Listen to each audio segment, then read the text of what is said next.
Okay, someone, when you think of school, what's the first word you think of? Yeah. What'd you say? Boring. Okay, all right. Someone else. When you think of school, yeah. Bed. Your bed? Okay. Homework? Yep. Yeah. Calzones? Yeah? Do you have like good food at your school? Nice. Where do you go to school? Oh, okay. So NA has the good food. All right. And someone else. What do you? What was that?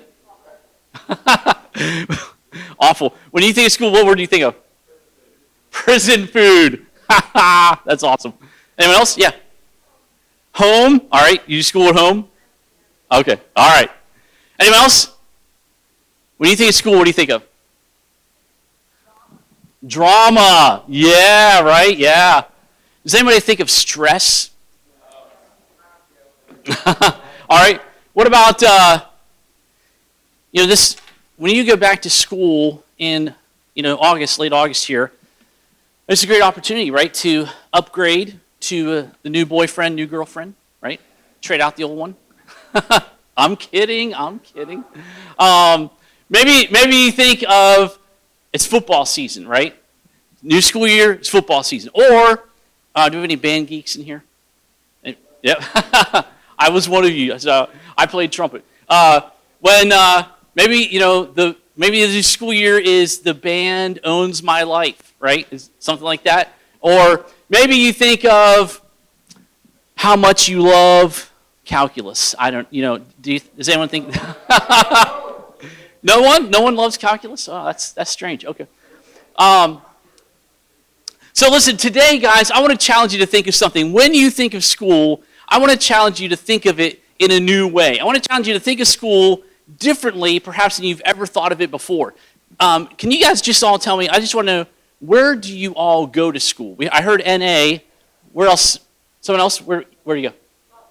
Butler, okay. Moon area, yep. What is it? Okay. Someone say Seneca Valley? Yep. Okay. Anyone else? Yeah. Butler, okay.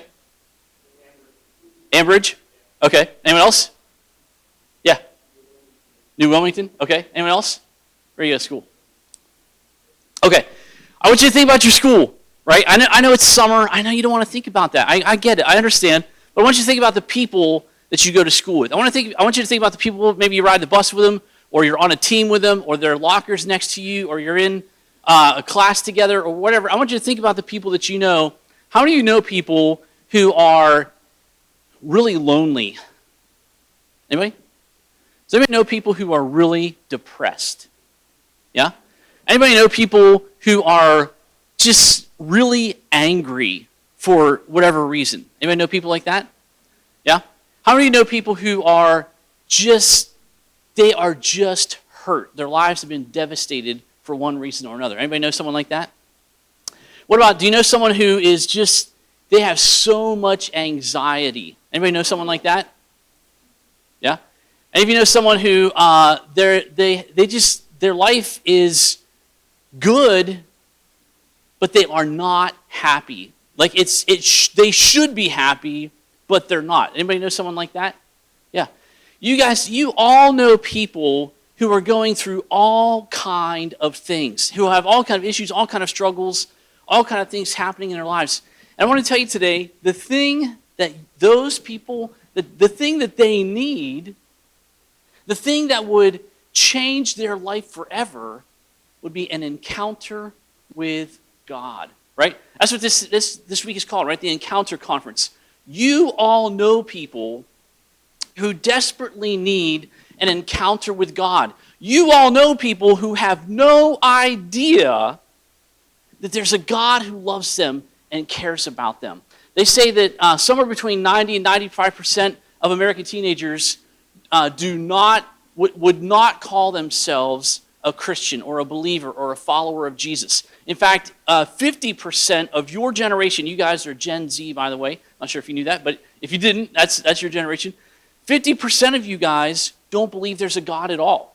I want to ask you guys, I want you to think about the people that you know. Think about the people that you pass in the hallways, the people that you see on a daily basis. What if they knew that there was somebody who loved them, and they didn't have to earn it. They didn't have to work for it. They didn't have to impress anybody. They didn't have to do anything to get it. But there's someone who loves them and cares about them unconditionally. Would that be good news to the people that you know? I think it would. I think that would be amazing for them to realize, what?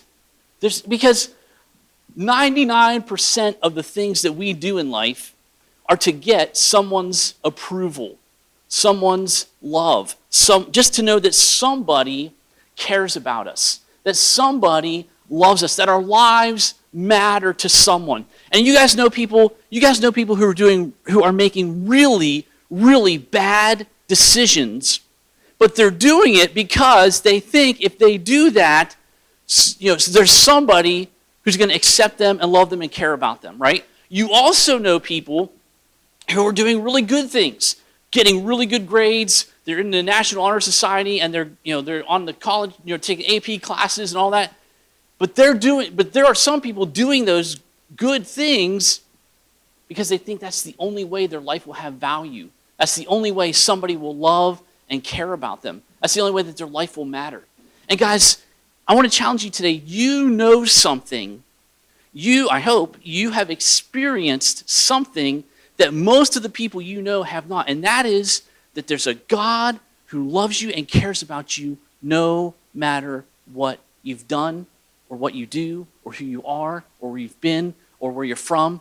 There's a God who loves you and cares about you. And your life has eternal significance.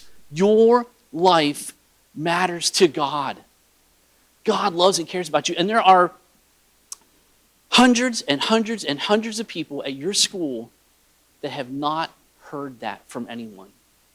There are hundreds of people that you're surrounded with every day who need to know that there's a God who cares about them, that God sees them, that God knows how many hairs are on their heads. God loves them and cares about them. And guys, who is going to tell them that? Who is going to tell them that not only does God love them, but God knows every wrong thing that they've done. God knows every wrong thing that they've said and still loves them and was willing to forgive them because he sent his son to die for them. Who is going to tell the people at your school that message? Guys, I would love to come to your school and share that with students at your school. But you know what? I can't do that. It's illegal. They wouldn't let me in. They wouldn't let me speak to the student body. That would be cool if they would. But they wouldn't. And even if they did, it probably wouldn't be the best because I'm an old guy, right? I just get lunch thrown at me.